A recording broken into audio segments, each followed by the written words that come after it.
I don't want to make him think that on any level he was not enough. I don't want him to think that I needed my bio dad. I don't want him to think that there was anything that he had done wrong. He's the best dad that a little girl could have ever had, and 42, I still consider myself his little girl.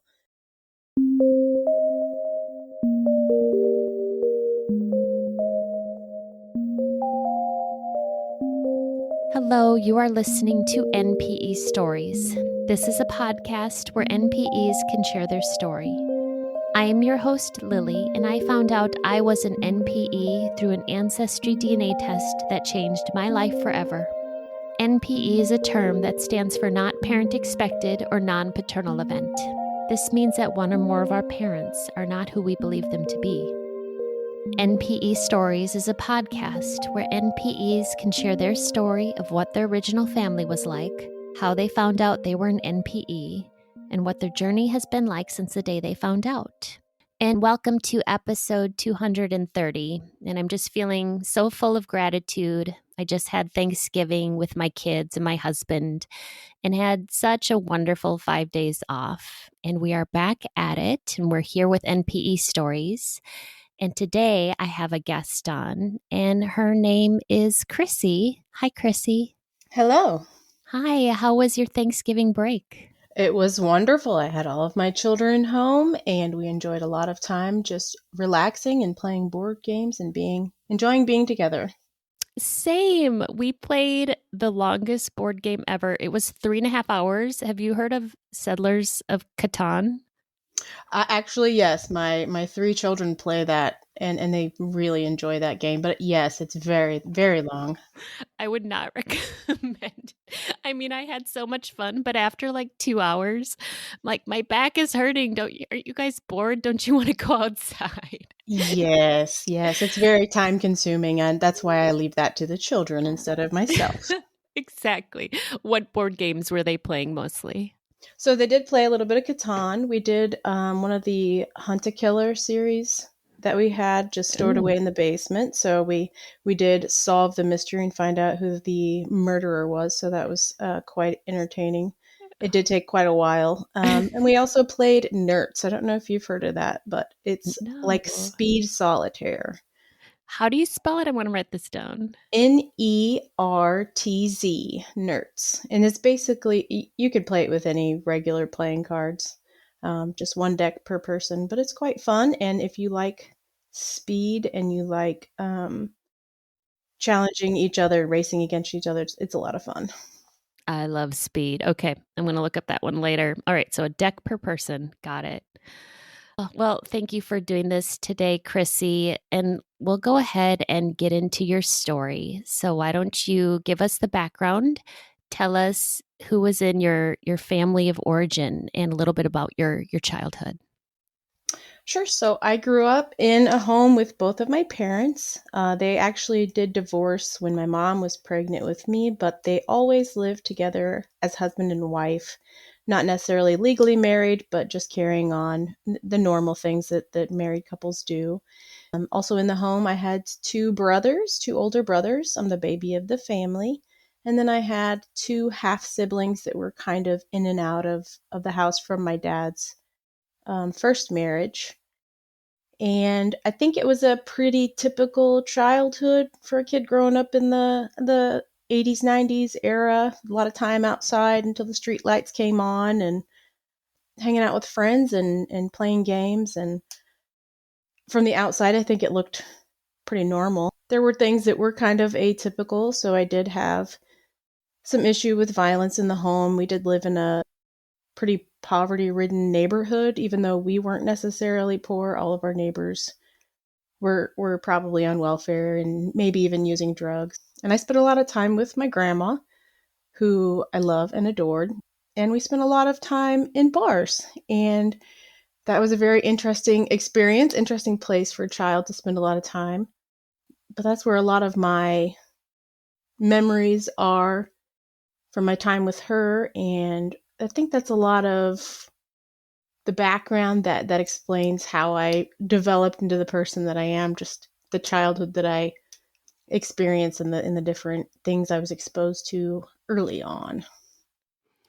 Did you ever have any signs when you were a kid that you were an NPE? I did at one point apparently bring up something to my parents. I do remember jokingly saying, or maybe not even jokingly, that I had a different family somewhere else. I remember thinking that and saying that and feeling that, and I don't remember what the driver was specifically. And there was no real reason. I have an older brother who looks very similar to me. We actually pretended for quite a while that we were twins back in the day when it was cheaper for hotels to have children that were 12 and under. Even though he's 4 years older than me, we would pretend to be the same age because we're so similar looking. And so despite those weird thoughts that I may have had as an early child, there really was no reason for me to question anything. My dad was actually very good to me. I probably got the very best version of my dad out of all of his children. So there was no concern with, whether he loved me or felt that I was his child or anything like that as far as the early years go. Now, how did you find out you were an NPE? So that was kind of a long, drawn out process for me. When I was about 17 or 18, I had went with a friend over to his grandmother's house, excuse me, and they warmly received me saying, "Oh, you guys are cousins, you're so and so's daughter." And that was kind of fun because I didn't actually know, I didn't know we were related. He didn't have the same last name as most of my family on my dad's side. So it kind of caught me off guard. But as I was leaving, they said something kind of under their breath about, well, he's not really her dad. And that comment caught me off guard. I didn't say anything while I was there, but once I left, I went immediately to my mother and repeated what I heard, and she denied it, of course. And I believed her. She had, excuses why they would say something like that. And I go back to my childhood where I said, they did divorce when my mom was pregnant with me. I knew that they had separated. I knew that my parents had had some issues around the time that I was conceived. So I wasn't really surprised if somebody would say or think something that might not be true. And I kind of stowed that thought away in the back of my mind for many years. But as time progressed, things occurred in my life that made me wonder again if that was a possibility. So at one point in my life, I was having struggles in my first marriage, and I found myself in a situation where I had gotten pregnant by someone who was not my husband. And before the baby got too far into the growth process, we had talked about potentially raising this child as our own. And my mom was very supportive of it. And considering the situation and who the person was that was involved, which was not a good person, I was very surprised by her response. I expected her to be disappointed and think that the concept of raising someone else's child as our own was absurd. But she didn't, and she was very supportive, and that just sat weird with me. The baby was never born, so we never had to worry about the logistics of that situation. But I don't think I could have kept it a secret if it had progressed. But the statements from my mom and her just acceptance overall never really left the front of my mind. And then time, of course, continued to progress. I had moved back and forth from my hometown to an army base where my first husband was stationed. And upon the last return back home, I reconnected with some family members who I had distanced myself from while I was moved away. And at one point, I got kind of comfortable and I mentioned the conversation that we had when I was 17, 18 about the possibility of another parent.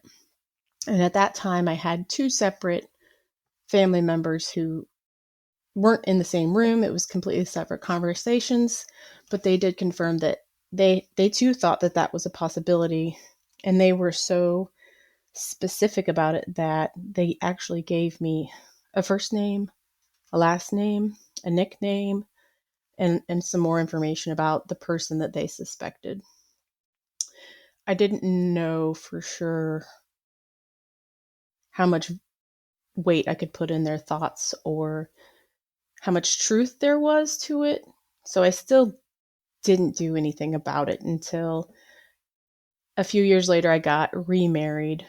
And when I got my wedding photos back, I had one photo of me and my two brothers I grew up with that should have been full brothers, and my other brother who would have been a half. And when I was looking at the photo, I noticed that my three brothers had the same exact eyes and smile on their face, and they have slightly different hair styles and hair, the curly or straight or color, but they looked like my dad and they sound like my dad. And I don't. And I looking at that, it clicked in my head that something maybe really was off. So at that point, I talked with a coworker who was really big on family trees and ancestry DNA and all that fun stuff. And she advised me to go ahead and take a test. She knew a couple family members that would be on the website and would link to me if my dad was my dad. And in that moment, we knew that it could still be a secret. Nobody has to know I took the test. Nobody has to know I did anything or was even considering it. I could just, I could take this test and I could maybe, hopefully, at last put this out of my mind that this option was there. But unfortunately, I took the test and there were no family members that showed up on my paternal side, no matter how far down the DNA list I looked. So that was quite devastating. I didn't say anything to my parents, but I did inform my brothers, and they didn't necessarily believe me. But one brother did decide to go ahead and take the DNA test himself.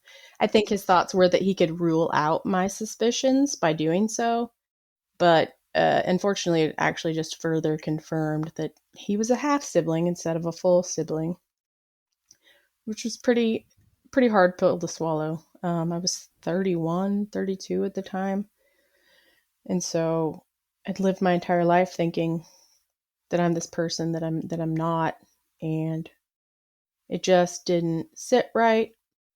I did quiet investigations for a while, trying to find out anything I could on my own, but I really didn't get anywhere and I really didn't push too hard for a very long time just because it was such a difficult concept to wrap my head around. And I still didn't want it to be true. If I'm being honest, I wanted my life that I had. I wanted everything that I thought was true to be true, and you can't just change facts. So unfortunately, I realized at some point that this was reality, and if I wanted maybe some closure, I needed to take the next step and maybe find this person and see, not necessarily if they had any interest in knowing me or meeting me, but if they had similar features. If I could just see photos of them, I knew that I had sisters,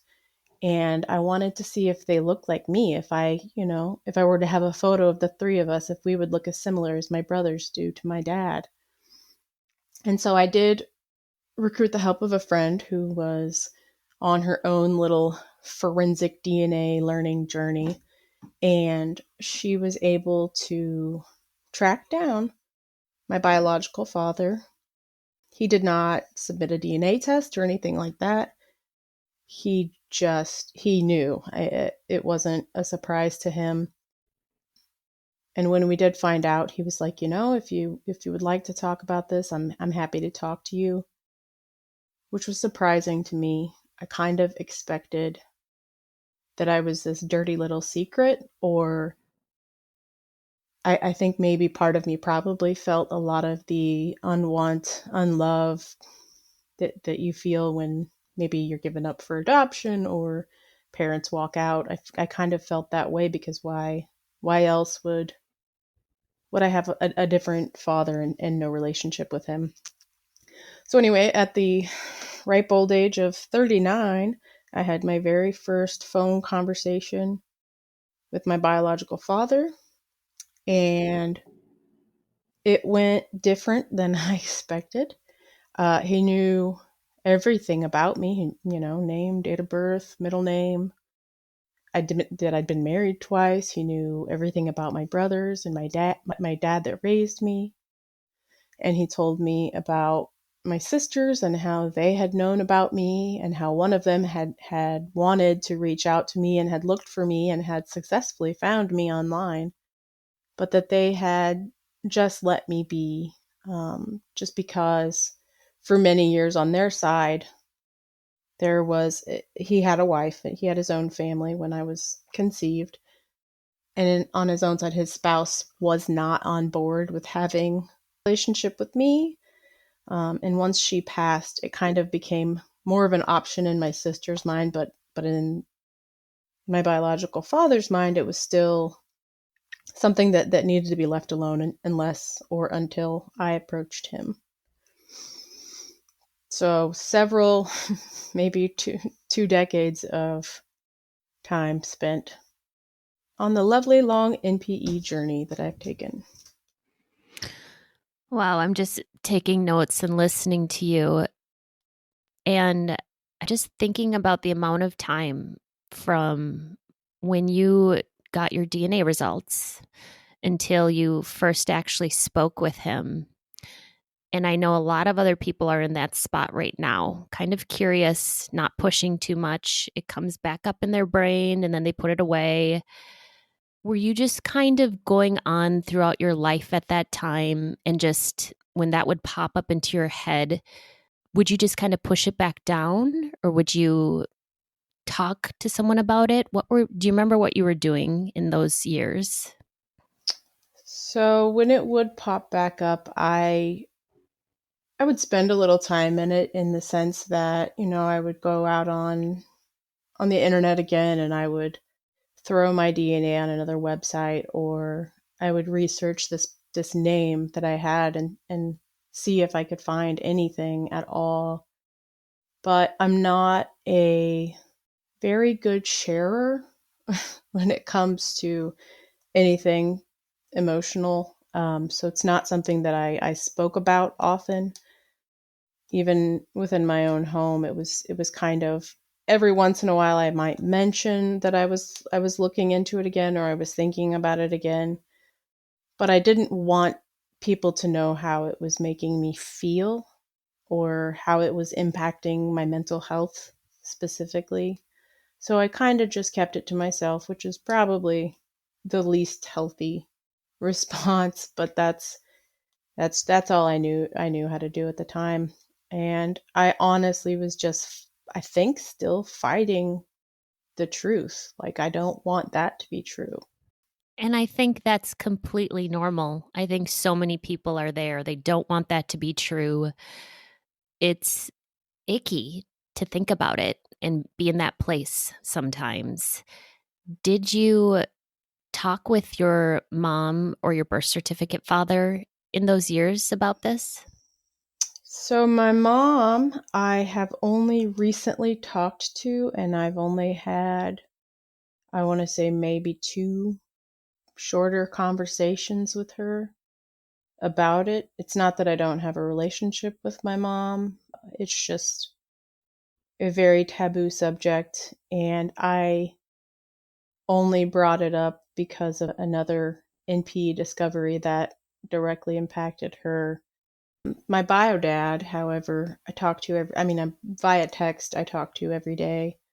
I talk to one of my biological sisters every day via text. Neither one of them live anywhere near here, which was part of the reason it was so hard to locate him. He had lived in 7 states and 3 countries since my birth. So Wow. it's a little hard to track that kind of thing down. The other sister that I had actually ended her own life shortly after I found my bio family, so that was a little bit of a rough take as well. I didn't get the chance to even talk to her, see her, know anything about her. So that Oh, oh, that's so was sad. unfortunate. You're so you have a real relationship now with your biological father. Yeah, yeah, we've meet in person for a quick lunch. It's not a normal parent relationship, but he comes through town once a year to see his sister for her birthday, which is an estate above me. But he comes through town and has lunch with me and my children, and I've been down to see my deceased sister's son a couple times where she lived, and did see my other biological sister down there as well during a visit. So I've met some other family members on one occasion. So it's a real relationship. It's not something that you would typically have. We're definitely not as close as a normal family would be, but it's something that, we continue to work on, and I'll take every day that I get. My bio dad is substantially older.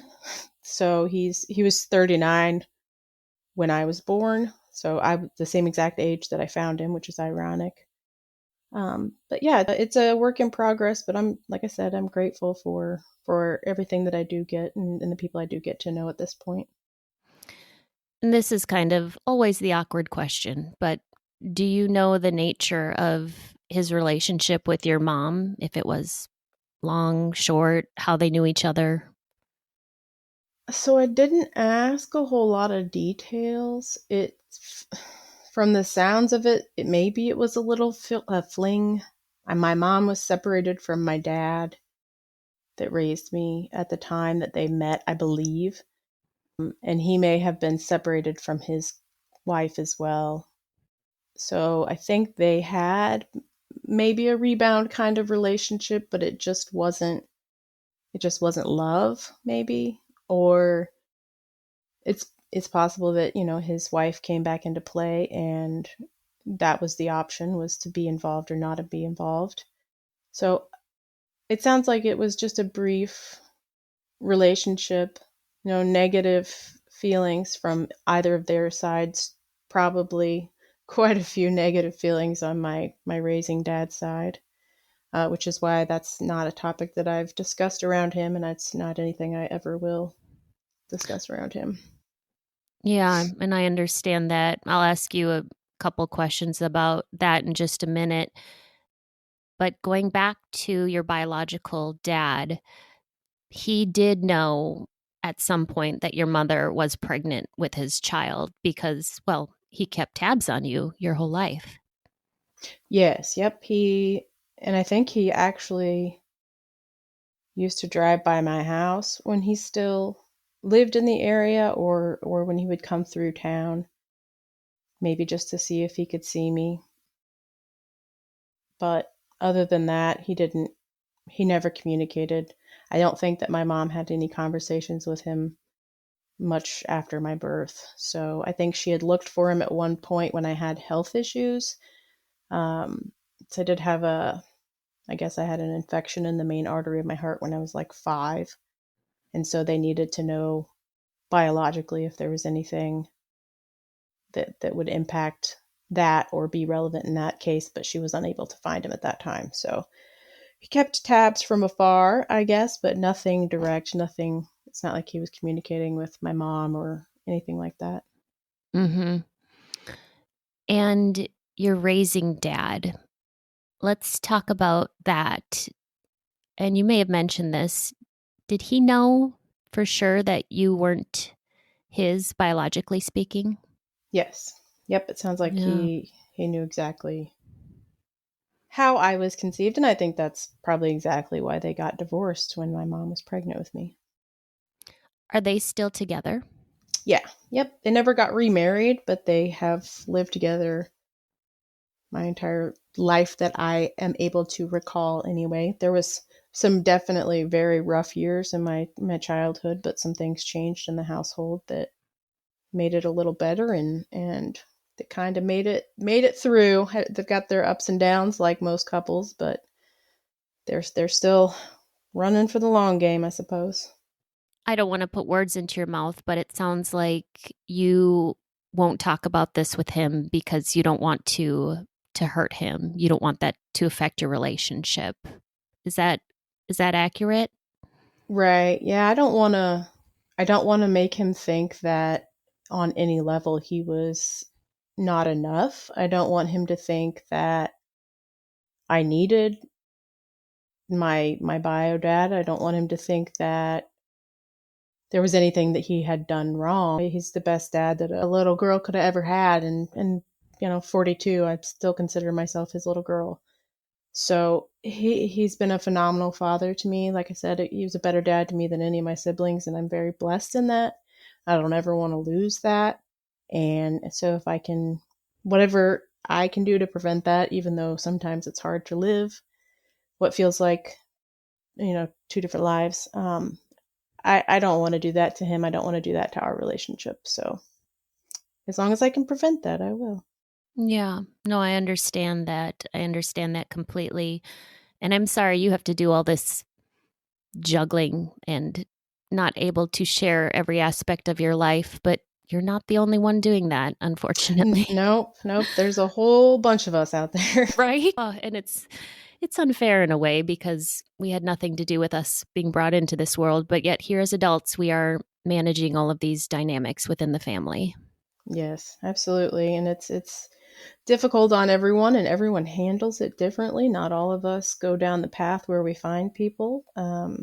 But it's everyone has their choice to make when they find out, and I think that we just have to do what's best for us in the time that we're given, and that changes over time for a lot of people, and that's everybody's response is perfectly fine. It doesn't make it easier either way you go.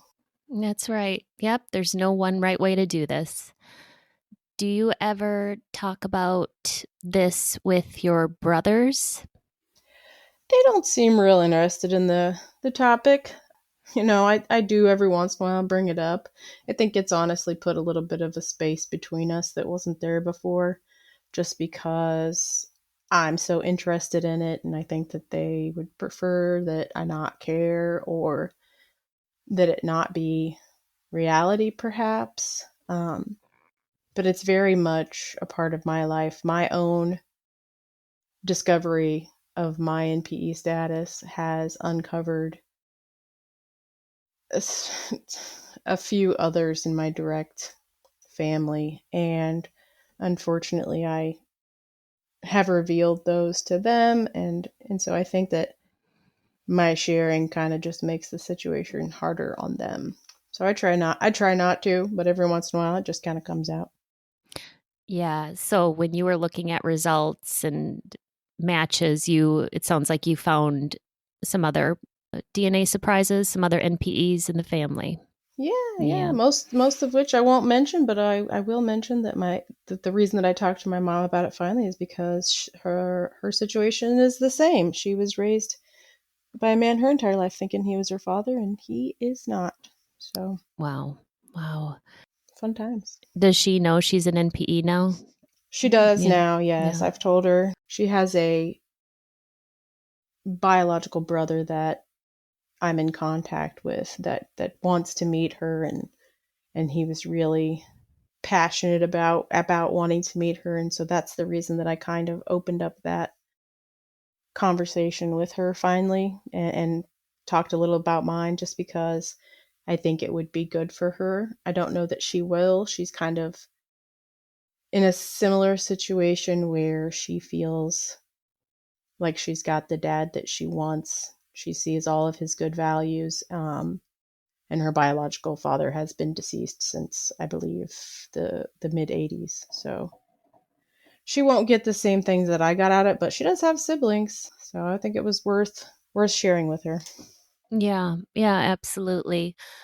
So, Krissy, looking back on these years, and now you've had this relationship you've been forming with your dad and your sister and other family members, what has been helpful for you along the way with this whole NPE experience? So I think initially the best thing for me was discovering that an NPE was a thing and that there are many different platforms, specifically Facebook groups, where you can communicate with other people, you can see other people's stories. There's podcasts like your own that talk about our different stories. And I think that knowing I'm not alone and that we're all processing these things as we can, I think that that was very helpful. I've also found that therapy has been helpful. I don't have, a therapist that specializes in NP relationships or anything like that, but it does help to be able to talk about it and get it out in what feels like a safe environment and have some feedback. And honestly, just the validation that whatever I'm feeling is valid. In writing as well, I don't necessarily share the things that I write, but I do enjoy writing and getting those feelings and thoughts out, and maybe putting some into a record where my children can one day read about it. Another thing I found helpful was I did send my biological father one of those grandparent books. So you can send grandparent books where they fill in information and it talks about their life and what they've done. And it was kind of an opportunity for me to get to know him without having to ask the direct questions, but then to be able to hand that down to my kids so that they have what I feel like is that little missing piece. Mm. So your kids know their true ancestry now? Two of them do. My older two children are 21 and 22, and they know. My youngest is only 11, and he thinks my dad that raised me is the greatest papa in the world, and I don't want it to have any negative impact on that relationship, so he does not know. He has, however, met my bio dad. He just calls him by his first name and thinks he's just mom's friend. Yeah, I get it. Krissy, if people wanted to get in touch with you personally, would you be open to that? Yes, absolutely. If they want to reach out to me by email, I'm happy to share my email address. It's not really the easiest to spell, so I can spell it out for you. It is SWEETALIZADY, and that says Sweet Alizady, and that's at AOL.com. I will put the link for that down below. And Krissy, thank you so much for coming on and sharing your story today. I feel so grateful to have heard it, and I appreciate you. Well, thank you for having me. I appreciate you giving me time and taking your time to get our stories out here. These stories are here for us to identify with. If you are an NPE and would like to share your story, email npestories@gmail.com. You do not have to give any identifying information. If you are an NPE and would like to share your story, I'd like to hear from you. Subscribe to this podcast to hear more. Come heal with us.